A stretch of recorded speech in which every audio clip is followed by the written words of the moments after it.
Cornflour, ఎండుమిరపకాయలు, కరివేపాకు, అటుకులు వేపేసి ఉప్పు, కారం కలిపి కొంచెం వెల్లుల్లిపాయ కచ్చాపిచ్చా దంచి అది కూడా వేసి తింటే సూపర్.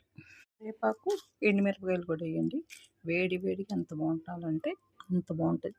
రేపు చాలా బాగుంటుంది.